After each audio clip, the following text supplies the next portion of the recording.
Ok, buenos días, buenas tardes, buenas noches, porque no sabemos a qué hora nos escuchan. Este es su programa Onis en vivo y hoy día vamos a hablar sobre un documental del año pasado, estrenado el año pasado, dentro de Netflix, en Netflix, que se llama Remaster y habla sobre la masacre en el estadio, sobre el asesinato de Víctor Jara. Profe, sus comentarios de este documental, que supongo yo no lo debe haber pasado usted muy bien, de verdad. Y no lo digo Buenas en con broma. todos, muy buenas Omar. Sí, sí, es un gran documental que trae a colación pues la vivencia de esas épocas, ¿no?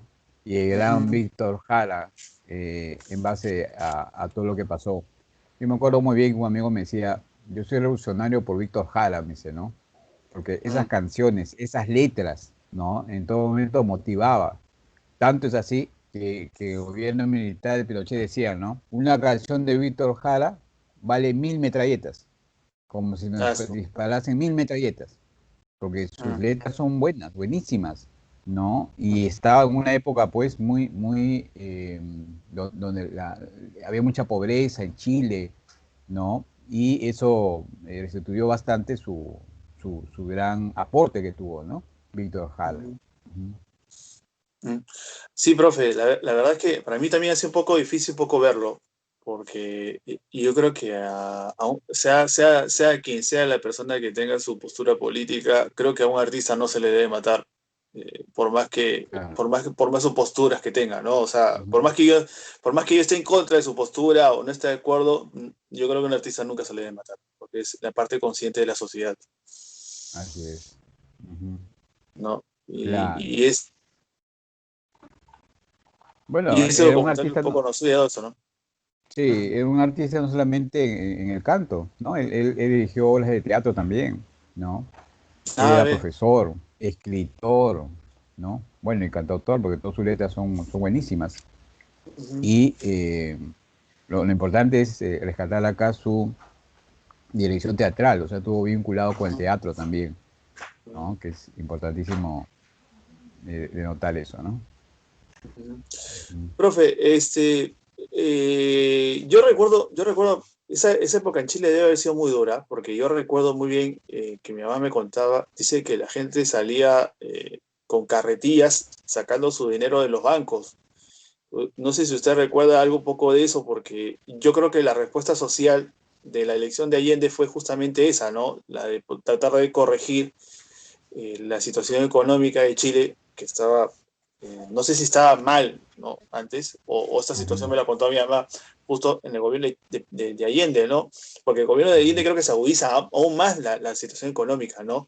Bueno, y es por el ámbito de la Guerra Fría, ¿no?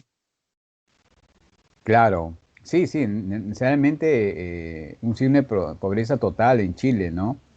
Mm, Tanto es así que las canciones o los trovadores, porque Víctor Jara fue un gran trovador, no se hacía ni un escenario, se salía a las calles, ¿no? Se salía a las calles. Yo me acuerdo que muchos de ellos, mientras hacían mítines, mientras luchaban, digamos, contra los soldados, los policías, todas esas cosas, cantaban, ¿no? Se unían todos y ujú, cantaban en plena calle, ¿no? ujú, Y eso porque había que resaltar la conciencia de clase, la conciencia del pueblo en lo que se estaba realizando, pues, ¿no? Y ujú, ese es un poco lo importante dentro de toda esta coyuntura, se podría decir, ¿no?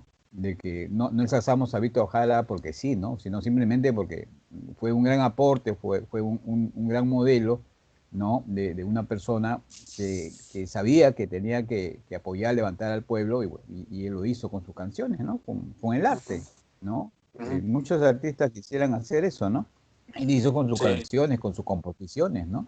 ¿No? claro. Acá, felizmente, nosotros tenemos un concierto que para la televisión lo Ah, grabó, ¿no? Porque en Chile Pinochet quemó todo, videos, todo, ¿no? Que no haya referencia a Víctor Jara.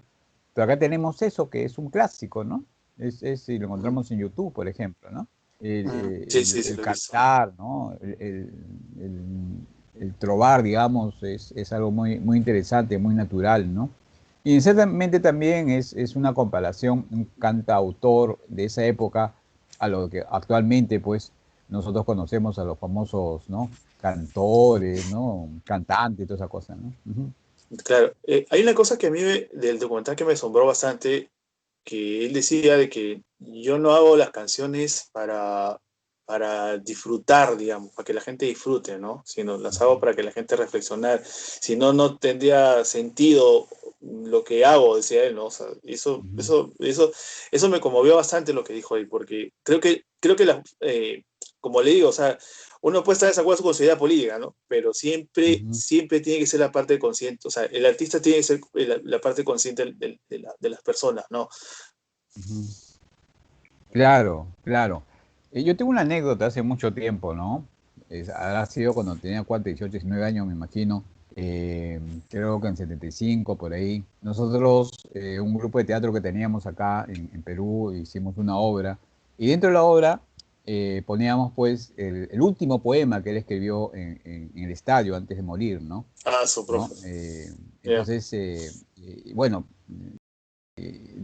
hice mi actuación con el poema, toda esa cosita, y al salir a la calle, después de haber terminado con todos, ¿no? Salieron todos, pues, los espectadores.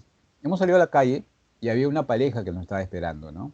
Entonces, Ah, se acercó a nosotros y solamente me dice, ¿le puedo dar un abrazo? Me dice, ¿no? Y, y nos abrazamos, ¿no? Esta pareja era chilena y era pariente de ah, Víctor Jara, mucho de eso, ¿no? Entonces, y nos abrazamos. Yo considero mucho esa anécdota, porque aquí rompemos ese fastidio que nos dan los chilenos, ¿no? Acuérdate que siempre de casa, no, Chile no, Perú, Perú, pues Chile nos ha ganado. No, no, no, no. Ese resentimiento ya es, ¿no? Algo que no debe seguir, ¿no? Tolerándose, ¿no? claro. Porque ahí se unió dos sangres, ahí se unió todas las sangres, ¿no? Como decía Víctor Jara, ¿no? Yo quiero que mi canción haga reflexionar y tome conciencia. Pues nos hizo tomar Ujú, conciencia sin claro. palabras. Simplemente fue un abrazo, ¿no? Donde ahí decía muchas cosas. Eso siempre me recuerdo, ¿no? Yo recuerdo mucho eso porque aprendí ahí a respetar, a valorar también Chile, ¿no? Porque es Mm, parte de un país hermano, como todos los países hermanos ujú, que tenemos, nos junto a Perú, y que no debemos pues recriminar ni criticar ni nada de eso, ¿no? Porque en realidad cada quien conoce su país, ¿no? ujú. Y en ese sentido sí, sí, yo aprendí bastante. Y bueno, muchacho, tenía 18 años y me ayudó mucho a entender, porque en esa época había sí bastante eh, oposición con Chile, ¿no? Que Chile nos ganó, que Chile no, que esto y el otro. Pero Claro. aprendí bastante cuando dentro de la historia también nos dice, ¿no? Que Miguel Ujú, Grau Seminario, después de las batallas que tuvo, cuando encontraba a los chilenos ahí regados en el mar, él mismo los salvaba. Él mismo lo llevaba al Búcar, al Huáscar, ¿no? ujú, Y él mismo los salvaba, ¿no? ¿Por qué? Porque eran ujú, hermanos, pues, ¿no? Y sabía, entendía que el régimen o la guerra no se da entre soldados, ¿no? Se da lo más alto también, pues, ¿no? Y justamente gente que ni claro, siquiera va a la batalla, pues, ¿no? claro. ¿No? Entonces, O está el obligada régimen a fue... ir, ¿no? Así es, así es. Ujú, ujú. No, hay gente que no está de acuerdo, pero está obligada a ir y a veces no lo hace digamos, por una cuestión de gusto, ¿no? Sino por necesidad, Claro. ¿no? Hay una cosa que también, yo no sé si rescato del documental, hay una frase al final que dice que este golpe de Estado, la dictadura de Pinochet, ha sido una de las más terribles de Latinoamérica. Eh, pero yo también me pregunto, pero la idiosincrasia de chileno es bien agresiva, ¿no, profe? O sea, no lo digo, o sea, no es como afán de crítica, Ujú. ¿no? Ni Claro. decir, porque todos de alguna forma somos agresivos, hay un Ujú. momento que, pero, Mm, pero como que los chilenos en un aspecto, no sé, como que se dejan llevar muy fácilmente del resentimiento o del odio, qué sé yo, y me acuerdo, por ejemplo, esto del fútbol que usted que también ujú. está mencionando, digamos, y yo me acuerdo claramente para las eliminatorias 98, qué feo la sufrimos nosotros los peruanos, ¿ah? O sea, menos allá en Chile, cuando la selección peruana fue al partido que prácticamente diría yo, parecía que todos los chilenos resentidos se habían estado en el estadio, habían agarrado un Ujú. hecho coeficiente intelectual de resentido y Mm, los habían puesto ahí en el ujú. estadio, ¿no? Y eso me llama mucho la atención hasta ahora, Porque el chileno, cada vez que yo escucho protestas de Chile, no son protestas, ya salgo con mi banderita, grito, saco mi pancarta. No, son protestas agresivas, terribles. O sea, yo no sé, digamos, qué fácil se les hace movilizar tanto la ira, digo yo. O será que soy también yo peruano y digo, no, estos patas siempre son así, agresivos, ¿no? O sea, porque puedo también tener algo de un condicionamiento de eso, ¿no? O sea, eso digo, ¿no? Claro, sí, sí. Por algo hay uno aquí que le llaman el Chile, ¿no? ¿No? Mm. No hay comparación con Chile, pero sí me imagino por los Por lo ajíes que picante. eran ellos, pues, ¿no? Lo picante, Claro. ¿no? Pues sí, sí, son bien picantes, ¿no? Bien picantes son. Mm. Y necesariamente su forma de ser del chileno, pues, ¿no? Aparte de ser Claro. picante, es abierto, ¿no? Entonces, y es muy franco, digamos, en todo lo que realiza. Necesariamente en ese aspecto tiene una personalidad Chile, pues, ¿no? Y sí, Mm. o sea, también el peruano lo tiene, ¿no? El peruano lo tiene. El peruano es unido, ¿no? Se junta. Lo hemos visto hasta en estas últimas eliminatorias, en este mundial que hubo, ¿no? ¿No? Mm. Claro. Todos los peruanos se juntaron y apoyaron bastante a la selección, entonces esa cosita. Entonces, en ese sentido también tenemos bastante de eso, ¿no? Y en parte es el temor que tienen muchos gobiernos del pueblo, ¿no? ¿No? Mm. Acá el pueblo también cobra conciencia, es mucho temor a lo que están arriba, ¿no? Y Mm. eso es también importante considerarlo, pues, ¿no? Ujú. Ahora, profe, hay una cosa que habría que analizar, es acerca de la coyuntura política internacional de ese entonces. O sea, como digo, o sea, no, nada justifica la muerte de personas, ¿no? Nada, pero yo creo que en Chile vivió también una especie de inocencia al poner un gobierno comunista o socialista, ¿no? Fue el primero que se Ujú, eligió a nivel mundial, ¿no? Porque recordemos que lo que sucedió en Europa Oriental y la misma Unión Soviética prácticamente fueron de golpes, o sea, ujú, entraron porque se derribaron reinos o repúblicas o eran sistemas pues, que no carecían de total moralidad, podríamos así, ¿no? Como es el caso, por ejemplo, de Rusia, que Rusia entra al comunismo en base a un golpe de Estado, el golpe de Estado de Lenin, ¿no? Un ujú. levantamiento social, ¿no? Eh, pero yo diría que Chile pecó un poco ahí inocente porque, como le digo, era la Guerra Fría y Estados Unidos no iba a permitir que haya un comunista en su patio trasero, ¿no? O sea, Ujú. no lo iba a permitir. O sea, y hay que ver esa realidad, ¿no? O sea, Estados Unidos a nosotros nos ve como su patio trasero. ¿No? Es como si Así es. fuéramos nosotros la cochinada y anda, vete atrás que no quiero verte, ¿no? Pero si tú quieres hablar conmigo, anda, vete atrás, ¿no? Ujú. Claro, claro, sí, un tanto le faltó mucha referencia. Ahora, también la parte emotiva, ¿no? La parte, ya se sabe por la historia que solamente los de izquierda extrema pueden hablar de comunistas, ¿no? El comunismo no existe en realidad, o sea, no es una buena fuente, ¿no? Claro, Y claro. necesariamente, pues, lo hemos visto en estos casos de terrorismo también, pues, ¿no? Comunistas, esa cosa, pero no. ¿No? Algo que conocí un amigo que me decía, un revolucionario no es terrorista y un terrorista no es revolucionario, ¿no? Sí, Porque en realidad pues entonces, no son, pues, ¿no? claro. ¿No? Entonces en eso hay que distanciar bastante. Entonces, claro, ellos fueron socialistas, ¿no? Allende como socialista, pero sí, me imagino que ha faltado mucho carácter, muchas cosas, o se extremaron quizás, o se confiaron demasiado, ¿no? Y no analizaron bien pues, la coyuntura mundial en esa época, ¿no? De Nixon, ¿no? Y todo Mm, lo demás que sí han estado apuntalando bastante para que caiga Allende, ¿no? ¿No? Lo que mm, sucede pues en Palacio de la Moneda, por ejemplo, ¿no? ¿No? Entonces, mm, y sí, ese es el asunto. Ahora, necesariamente uno de los objetivos era no capturar a Allende vivo, sino matarlo, ¿no? nada, Por sí, eso es pues que hay una bien teoría que curioso ese sobrevivió, ¿no? suicidio, ¿no? Es bien curioso, ¿no? Sí. Causa una, una fuente de investigación también, ¿no? Porque en realidad la idea iba hacia eso, ¿no? Eso iban a ser los soldados, ¿no? Y bueno, Mm, dijeron, bueno, Allende se suicidó adentro, ¿no? Pero necesariamente la idea no era entregarlo vivo, pues, ¿no?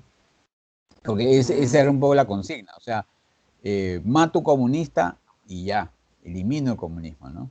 ¿no? Era muy extremo, pero era así los casos, pues, ¿no?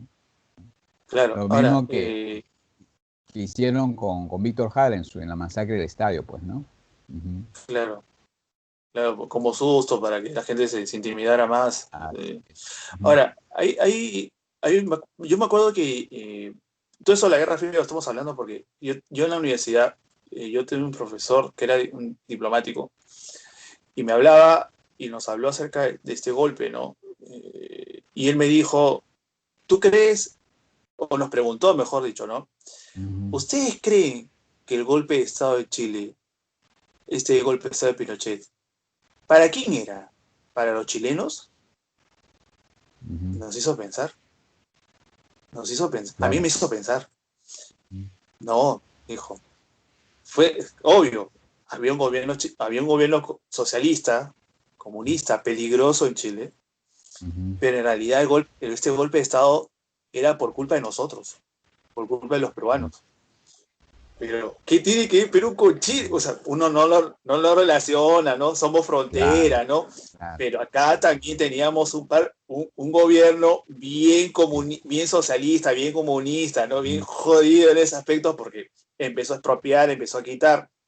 ujú, Pero otra cosa que Velasco no sé si lo hizo bien, porque aguantó por lo menos 7 años, a ujú, diferencia de Allende, que creo que duró dos o 3 años nomás, no duró ujú, mucho, ¿no? ujú. Y aparte, yo creo que había más protección, posiblemente, Velasco tendría posiblemente más protección, qué sé yo, ¿no? Pero Ujú. a mí esa pregunta me hizo reflexionar. Y de alguna forma Claro. también me hizo pensar cómo piensan los políticos en Estados Unidos, Ujú. ¿no? Sí, bueno, en esa época todo lo que manejaba era Estados Unidos, pues, ¿no? Era en base a lo que Mm, Estados Unidos hacía, ¿no?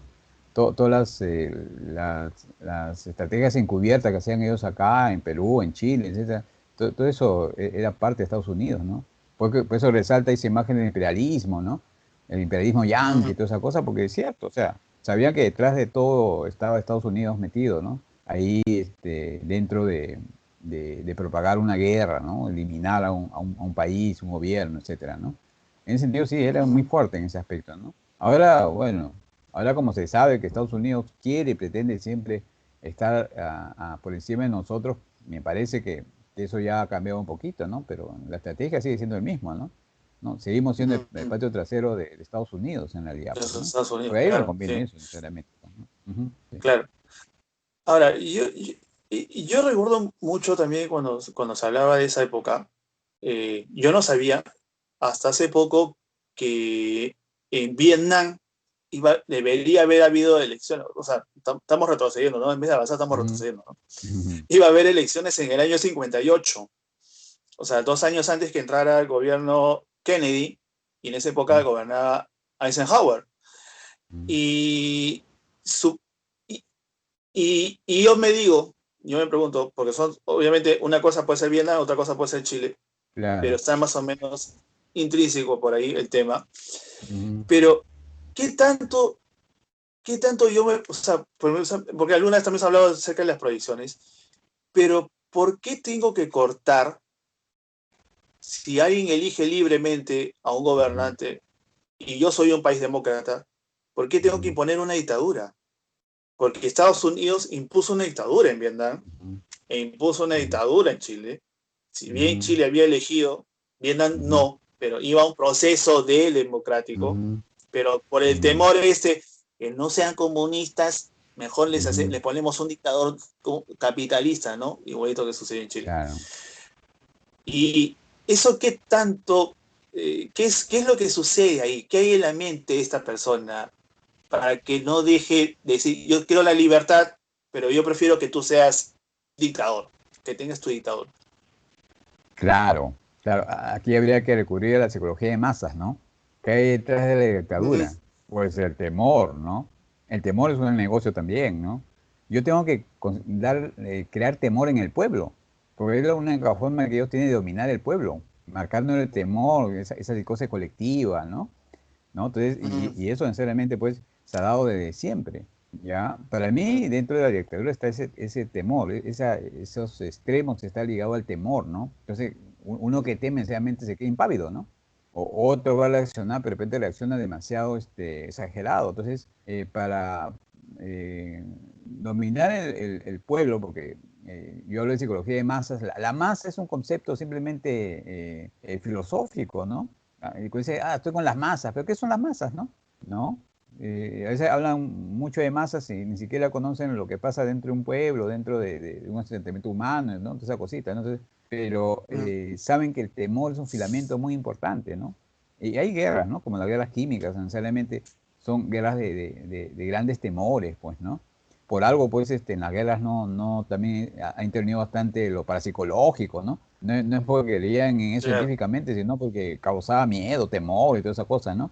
¿No? Mejor meterles un chupacabra, meterles ahí un hombre lobo, una cosa así, ¿no? Para que en ese temor se quede impávido, pues si no reaccionemos, pues, ¿no? Nuestra conciencia se sienta anulada por todo eso, ¿no? Y eso para mí es lo más resaltante de estas dictaduras, pues, ¿no? ¿No? Mm.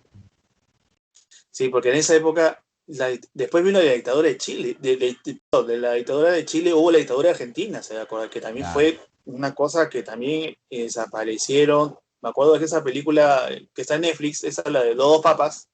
Ujú. Bergoglio contaba que supuestamente, bueno, aparentemente lo contaba, no creo que él supiera eso, ¿no? Pero los cadáveres lo tiraban al mar, agarraban los aviones y los tiraban al mar. Ujú. Y el mar se lo come todo, no siempre lo devuelve.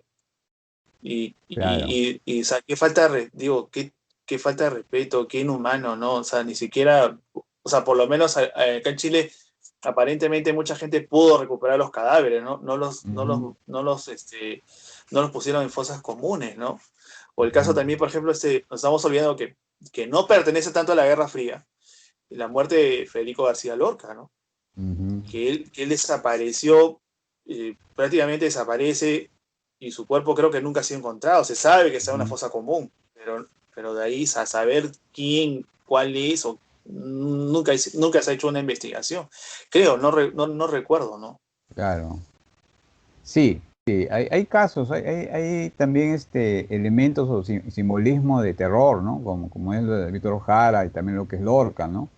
Darle al pueblo, pues, mira, si vas a terminar, si sigues con este modelo, con esta, ¿no? Cosa que ellos han propuesto, ¿no? Sí, en una u otra forma hay un lenguaje subliminal, pues, ¿no? Que uno debe tener Mm, en cuenta, pues, en cada guerra, en cada discusión que uno realiza, pues, ¿no? Hay algo saltante en ese aspecto, por eso hablo mucho del temor, ¿no? Y también hablo mucho del temor cuando hablamos del virus, toda esa cosa, porque siempre tenemos que tener en la actualidad, ¿no? Porque una cosa es hacer una estrategia del temor y otra cosa es hacer una estrategia de responsabilidad, pues, ¿no? O de claro. conciencia, como se dice, pues, ¿no? Entonces, y en ese sentido, pues, tenemos que luchar y avanzar bastante, pues, ¿no? Ujú. Mm. Esta Bueno, profe, conciencia no implica, sí, sí. dime. No, No, no, esta no, sí, así conciencia no después. implica necesariamente ser persona, pueblo que va a tomar el poder, ¿no? No necesariamente, porque también ahí nos Mm, anulamos, pues, ¿no? Un poder de izquierda, un poder de derecha es el mismo poder, ¿no? Nos anulamos ahí, mm, ¿no? Entonces, salvo que seamos de contra honestos con lo que vamos haciendo, ¿no? Y muy fraternos y muy comunitarios, ¿no? Entonces, en ese sentido no, pero sí abrir los ojos en lo que está pasando, recurrir siempre al análisis, al estudio, a la discusión, ¿no? Toda esa cosita es lo que propiciamos acá con estos temas que estamos tratando siempre, ¿no? Ujú. mm. Me ha hecho acordar ¿cómo se llama Cicerón? Tenía un hermano, no sé si sabe usted, que escribió un libro acerca de consejos políticos, de la imagen política. Y cuando escuché un análisis decía algo que me hizo acordar a Fujimori. Y este hermano de Cicerón decía, ¿no? De que mien- cuando hables con las personas, nunca le digas que estás en contra de ellas, sino Ujú. diles sí. Entonces, cosa que cuando lleguen al momento de la verdad, tu momento, tu postura, ahí recién se van a enterar cuando tú ya estés metido en la política. O sea, como hizo Fujimori, ¿no? No, no Choc. Claro. ¿Qué Ujú. queríamos escuchar nosotros? Pero, no Choc. Ya, acá. No, no, no voy a ir al Choc, no voy al Choc, no voy al Choc. Llega a las elecciones, pasa con Mario Vargas Llosa segunda vuelta. Yo, no Choc, no Choc, yo sigo creyendo en no Ujú. Choc. Ujú. Vienen las elecciones segunda vuelta, gana Fujimori, viene el 28 y a los días dice el desgraciado, choca para todos. Y eso está escrito hace más de 2000 años. Este pata lo escribió hace más de 2000 años. Y aún seguimos creyendo en los políticos. Y eso a mí eso es increíble, ¿no? Que un pata hace 2000 años escribiera y seguía diciendo lo mismo. Tienes que decir mentiras. Un político siempre nos va a decir mentiras. Y esa va mi pregunta, ¿no? ¿Qué tan eficiente es un detector de mentiras, profe? ¿O nosotros podemos detectar las mentiras? No, ahora se sabe que hasta el que conoce ese detector sabe manejarlos, ¿no? Por ejemplo, en esta documental serie de Netflix, ¿no? En todo momento observen el lenguaje del que se le acusa de haber matado a Víctor Jara y se van a dar cuenta que es cierto, él ha sido, ¿no? Pero él, muy, muy inteligente, se creó doble, sitio donde vivir, ¿no? Tanto en Estados Unidos como en Chile. ¿Sabes? Si regresa a Chile, va preso, ¿no? Pero ahora vive en Estados Unidos, ¿no? Pero claro, esa doble nacionalidad es lo que le ayuda a él a seguir con ese criterio de que no ha sido, que me están acusando por gusto. No, lean sus gestos. En el gesto, en la interpretación y también en este examen que le hicieron, se observa bien que él es el culpable, ¿no? Porque no tiene mayor fundamento, pues, ¿no? Pero sí, o sea, ahora puede manipular ese examen de detección de mentiras, pues, ¿no? Se puede manipular. Y está ligado al tipo de respiración que uno tenga. Como le decía, ¿no? Respire tranquilamente, no se agite, porque eso es lo que está midiendo la máquina. Mi calidad de respiración. Cuando uno habla, exalta, ¿no? Exalta unas palabras. Pues no solamente las palabras exaltan, sino todo su cuerpo se exalta, toda su energía, toda su sangre, ¿no? Entonces, y ahí es donde va la referencia si es verdadero o es falso, pues, ¿no? ¿Ya? Ese es lo que yo considero, pues, ¿no? Claro, y eso, a mí, mire, yo no sé, yo al principio como que sí le creí, ¿ya? Yo sí le creí, ¿ya? Lo que yo no le creí fue a este soldado, creo que se llamaba Paredes, que lo acusó. Y se lo notaba el pata que estaba nervioso. Este está mintiendo, en serio. Este sí está mintiendo. Después dijo, no, me retracto porque en realidad le tenía cólera, le tenía bronca, pues esto, el otro, ya. Salió otro.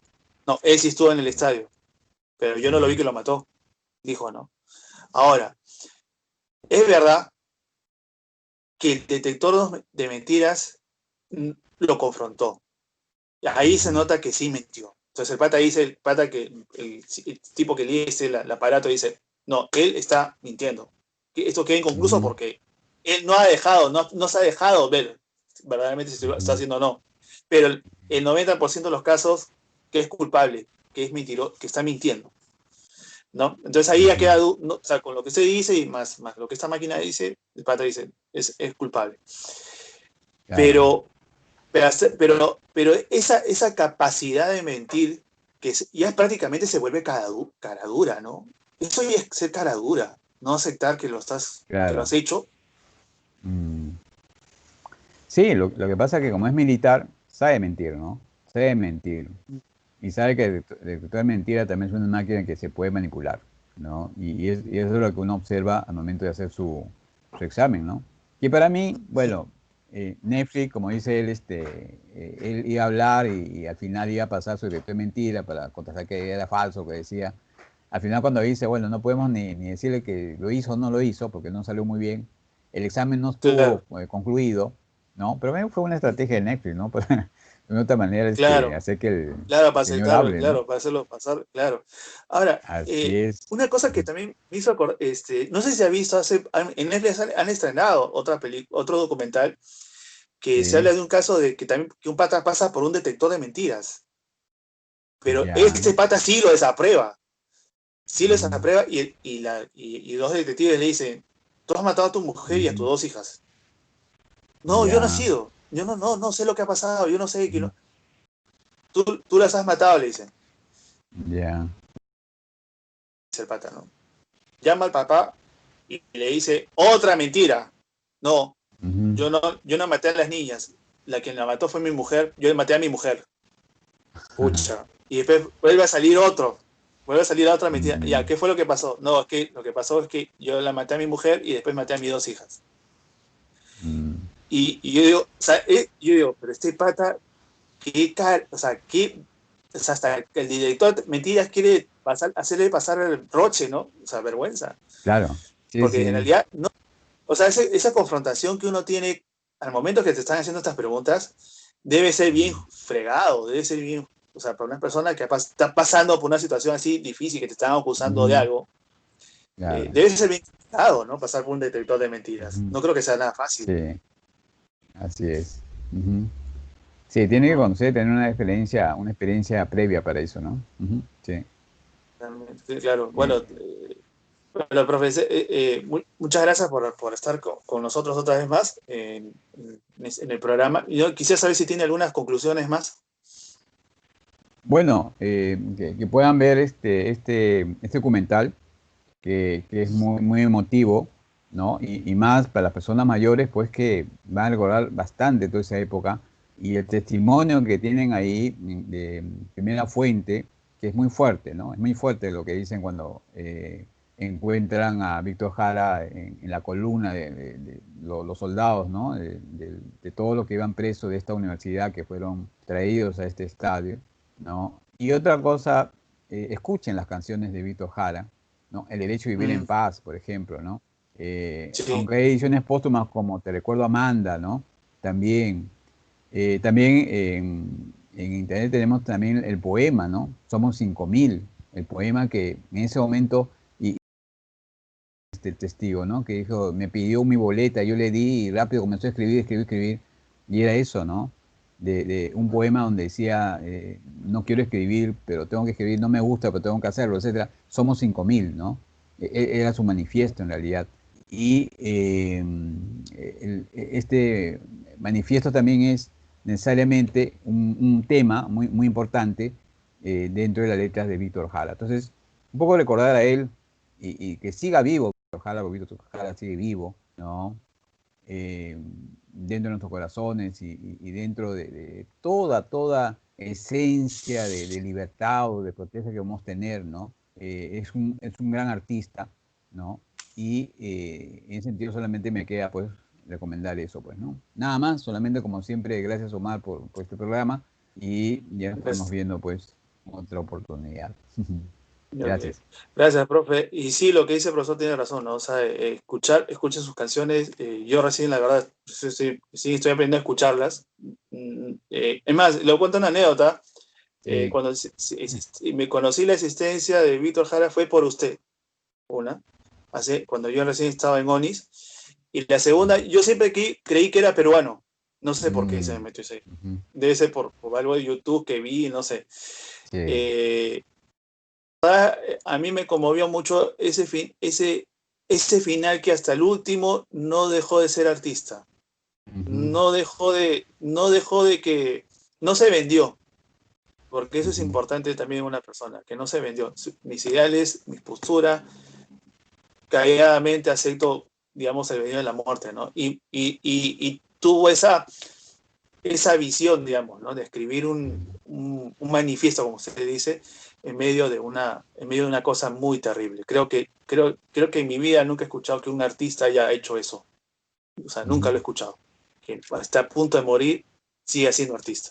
Y eso es lo bonito, el mensaje que nos puede dar él, al menos a nosotros los que somos artistas, ¿no? Que hasta el último uno tiene que ser artista. Bueno, gracias, Sí, profe. lo Nos vemos. importante, Omar, un poco para Sí. terminar, es resaltar, nosotros no somos cantantes, pero somos de teatro. Y Víctor Jara era de teatro, ¿no? Era profesor, incluso enseñaba primaria, era necesariamente pues, un gran director de teatro. Y eso es lo que cabe resaltar bastante. ¿Por qué tenemos esa afinidad también con él? Pues, ¿no? Es por ese lado, por ese lado del arte, que también le gustó mucho y que es parte de nuestro trabajo cotidiano, pues, ¿no? Gracias. Sí, sí, gracias, profe. Sí. Bueno, ustedes nos vemos el próximo programa con otro tema un poquito más candente. Ok, profe, nos vemos, cuídense. Bien, ya. Chao, Omar. Chao. Gracias. Chao.